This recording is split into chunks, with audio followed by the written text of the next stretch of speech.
আসসালামু আলাইকুম সবাইকে। আজকে হাজির হয়েছি বেগম রোকেয়া বিশ্ববিদ্যালয় এবং পাবনা বিজ্ঞান ও প্রযুক্তি বিশ্ববিদ্যালয় ফার্স্ট মেরিটে কত দূর গেল এই নিয়ে কথা বলবো। চলুন শুরু করি। ফার্স্টে একটা কথা বলি, এখানে যে তথ্যগুলো সংগ্রহ করা হয়েছে এগুলো বিভিন্ন এডমিশন গ্রুপ থেকে ফেসবুক পেজ থেকে সংগ্রহ করা হয়েছে। এখানে 100% সঠিক তথ্য নেই, আশা করি যে 90% সঠিক তথ্য রয়েছে এবং এই তথ্যগুলো আপনাদের একটু হলেও দুশ্চিন্তা দূর করবো। চলুন শুরু করি। এখানে দেখা যাচ্ছে যে পাবনা বিজ্ঞান ও প্রযুক্তি বিশ্ববিদ্যালয় সি ইউনিটে যারা আছেন তারা ট্যুরিজম অ্যান্ড হসপিটালি ম্যানেজমেন্ট এগুলো 4600 পর্যন্ত পেয়ে গেছে। তারপরে বিজনেস অ্যাডমিনিস্ট্রেশন এগুলো 4000 পর্যন্ত গিয়েছে। তারপর এই ইউনিটের জন্য যদি বলি সিইসি 9 থেকে 10,000, তারপর ত্রিপুলি 11 থেকে 12,000, তারপর ইসিই আইসি এবং সিভিল ইঞ্জিনিয়ারিং 12 থেকে 13,000 পর্যন্ত গিয়েছে। তারপর ইউআরপির কথা যদি বলি এগুলো 14 থেকে 15,000 পর্যন্ত গিয়েছে এবং আর্কিটেকচার আপনারা জানেন যে আর্কিটেকচার আলাদা ড্রয়িং পরীক্ষা দিতে হয়। এখানে 32,000 থেকে 33,000 পর্যন্ত গিয়েছে। আমি খোঁজ নিয়ে দেখেছি ততটা সঠিক। তারপর ফার্মাসি 4,000 পর্যন্ত গিয়েছে, কেমিস্ট্রি 11,000 পর্যন্ত গিয়েছে, ফিজিক্স 13,000, ম্যাথ স্ট্যাটিস্টিক্স এগুলো 14,000 পর্যন্ত গিয়েছে। তারপর বিবিএ সাবজেক্টগুলো এই ইউনিট থেকে 15,000 পর্যন্ত গিয়েছে, ইকোনমিক্স 15,000 পর্যন্ত গিয়েছে। আদার্স যে হিউম্যানিটি সাবজেক্টগুলো আছে এই ইউনিটের জন্য এগুলো সর্বশেষ 16,500 থেকে 17,000 পর্যন্ত কাছাকাছি পজিশন পর্যন্ত গিয়েছে।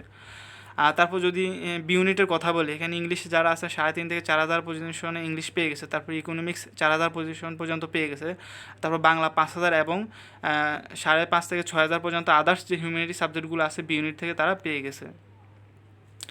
তারপর যদি বেগম রোকেয়া ইউনিভার্সিটির কথা বলি, এখানে বি ইউনিটের জেন্ডার ডেভেলপমেন্ট স্টাডিজ 4,800 পর্যন্ত গিয়েছে। তারপর সোসিওলজি 3,600, তারপর পলিটিক্যাল সায়েন্স 3,400, তারপর হিস্টোরি অ্যান্ড আর্কিওলজি 4,500 পর্যন্ত গিয়েছে। তারপর ম্যাস কমিউনিকেশন অ্যান্ড জার্নালিজম 4,200 পর্যন্ত গিয়েছে। তারপর মার্কেটিংয়ের কথা যদি বলি, মার্কেটিং সি ইউনিট থেকে 4,000 পর্যন্ত গিয়েছে এবং ম্যানেজমেন্ট সি ইউনিট থেকে 3500 থেকে 3600 পজিশন পর্যন্ত গিয়েছে। তারপর সি ইউনিটের অ্যাকাউন্টিং এবং যে ফিন্যান্স অ্যান্ড ব্যাঙ্কিংয়ের কথা বলি, এখানে 3 থেকে 3,500 পর্যন্ত গিয়েছে। তারপরে সিইসি ত্রিপুলি এগুলো 10 থেকে 11,000 পর্যন্ত গেছে ইউনিটের। আর তারপর কেমিস্ট্রি গেছে 12 থেকে 13,000, ফিজিক্স গেছে 14 থেকে 16,000 পর্যন্ত, ম্যাথ পরিসংখ্যান 15 থেকে 17,000 পর্যন্ত গিয়েছে। আচ্ছা, এখানে এত বেশি যাওয়ার কারণ হচ্ছে বেগম রোকেয়া বিশ্ববিদ্যালয় এইসব সাবজেক্টে ম্যাথ দাগানো শর্ত থাকে। তারপর বিবিএর কথা যদি বলি, ইউনিট থেকে বিবিএ 16,000 পর্যন্ত গেছে, ইকোনমিক্স 15,000 এবং আদার্স যে হিউম্যানিটিজ সাবজেক্টগুলো আছে এগুলো 16,500 থেকে 17,000 পর্যন্ত গিয়েছে।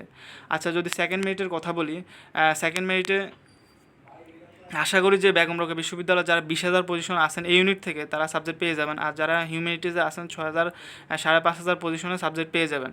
আর যদি সি ইউনিটের কথা বলি, এখানেও বলবো যে যারা 6,000 পর্যন্ত আছেন তারা দ্বিতীয় মেরিটে সাবজেক্ট পেয়ে যেতে পারেন। তারপর একটা কথা বলি যে এই ডাটাগুলো সংগ্রহ করতে অনেক সময় লাগে। আশা করি সবাই সাবস্ক্রাইব করে পাশে থাকবেন। তারপর যদি পাবনা বিজ্ঞান ও প্রযুক্তির কথা বলি, পাবনা বিজ্ঞান ও প্রযুক্তির এই ইউনিটে এই সেকেন্ড মেরিটে এটাও 20,000 পর্যন্ত চলে যেতে পারে, খুবই পসিবল। তারপর বি ইউনিটের কথা যদি বলি, বি ইউনিটে 7,500 থেকে 7,500 পর্যন্ত যেতে পারে। আর যদি সি ইউনিটের কথা বলি, এখানেও 6,000 পর্যন্ত সাবজেক্ট পেয়ে যেতে পারে। সবাইকে ধন্যবাদ, সঙ্গে থাকুন। আসসালামু আলাইকুম।